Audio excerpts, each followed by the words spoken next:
So 8th of May 2020 sees the 75th anniversary of the Allied victory in Europe, VE Day, as it's commonly known. Times are different at the moment, as we know.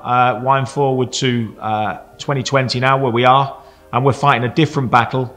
So our way of celebrating VE Day 75 has changed, but we don't want to see our spirits dampened. We might be doing it differently, but we still want to do it in such a way that shows our appreciation for everything our veterans and ancestors achieved in defeating Nazism 75 years ago.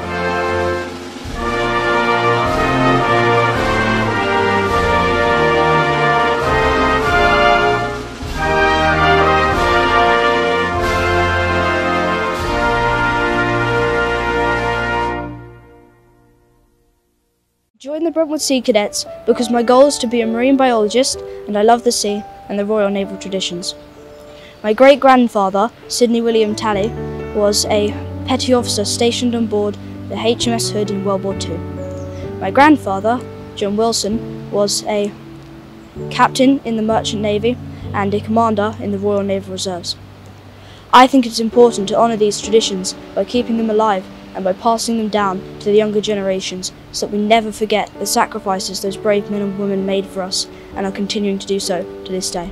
Shenfield High School CCF has been established within the school for 4 years. Students join our cadets to learn and develop new skills whilst promoting the cadet core principles. We pride ourselves on being a safe, inclusive, family environment whilst extending this to our local community. As a veteran of nearly 28 years service, I fully understand how important it is to recognise significant events within our nation's and our armed forces history. This is why I continue to support and develop Shenfield High School CCF so that they can remember those that served in World War II, both overseas and at home within the community.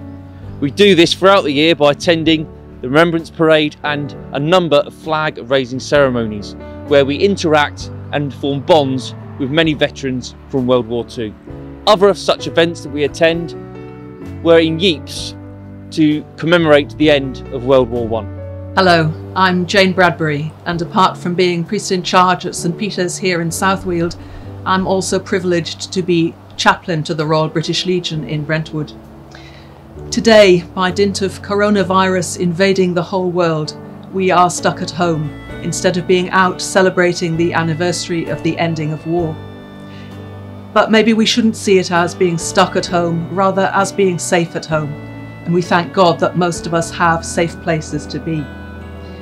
And why do we have those safe places? Because there were so many people in the 1930s and 40s who were willing to offer themselves in service for the greater good. And it is that same spirit that held people together during the Second World War that continues to support us in this current crisis. Love is just as much about letting others serve us as it is about us serving them. And love is exactly what our armed forces showed when they fought for freedom, not only for us, but for all those countless unknown others who were also affected by war. And we have safe places to be today because they fought to bring peace. I pray that we might continue to show love, to offer service, and to accept with gratitude and grace the service others offer to us. To those who gave so much, we thank you.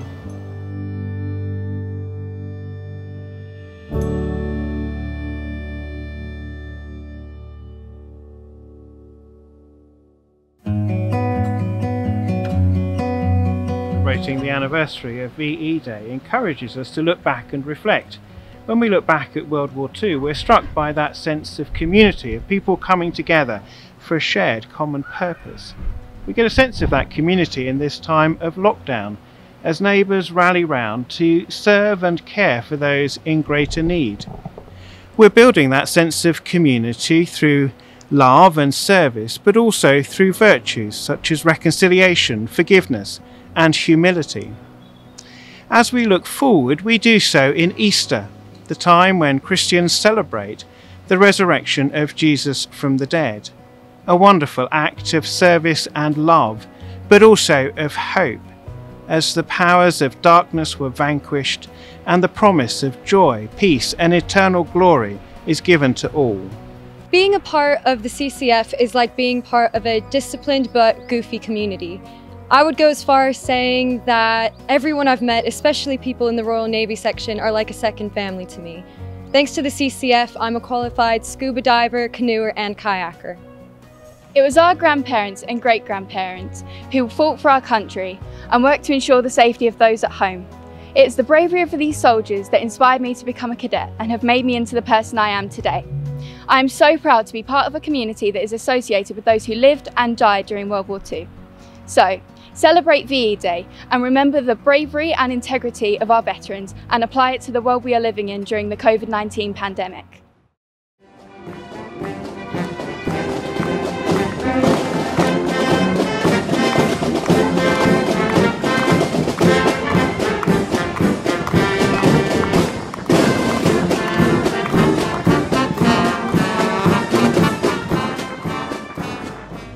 To tell you about a manned squadron leader, James Tyree. I met James in 1993 and got on very well with him. Unlike other veterans who never talk about their war exploits, James Tyree did. He actually flew a Whitley bomber, which was an early bomber in the war, and was shot down, became a prisoner of war, and ended up in Stalag 3, which is where the Great Escape happened.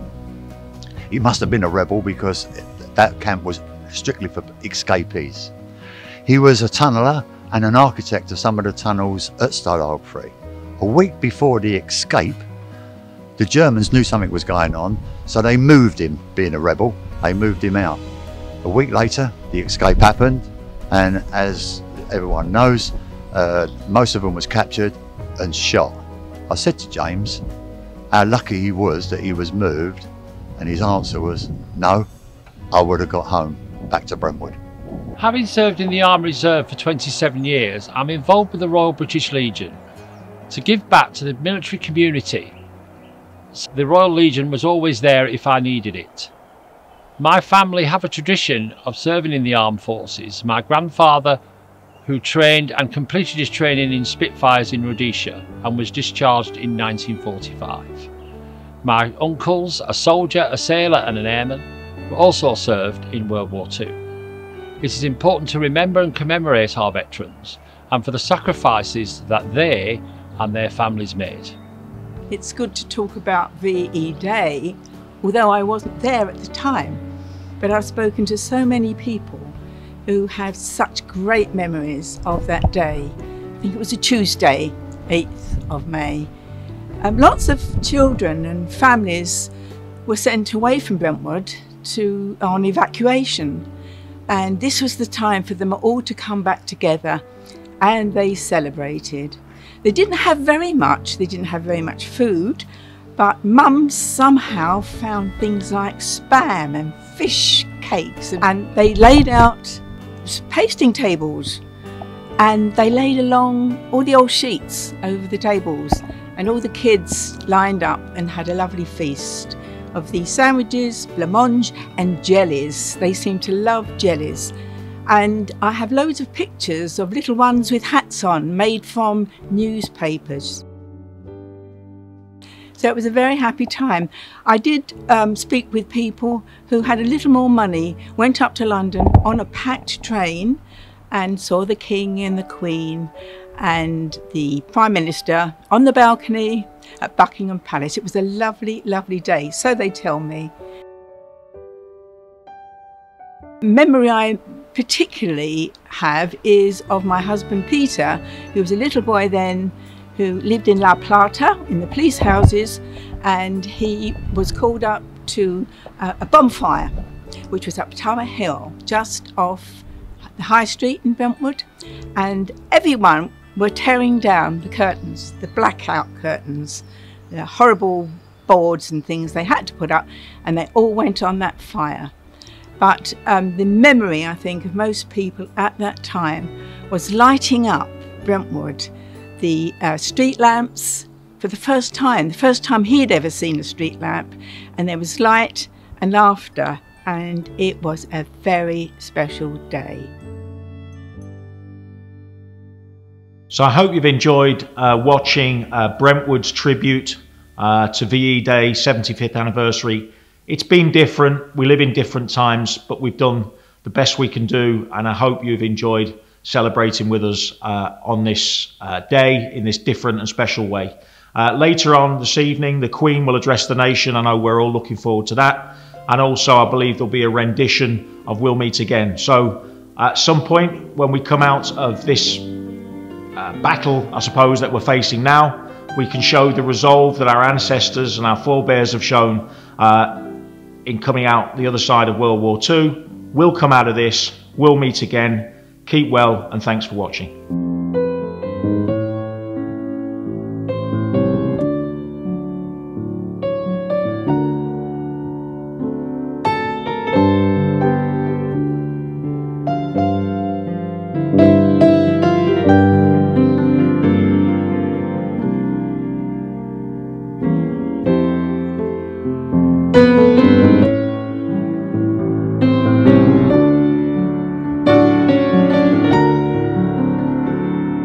Thank you.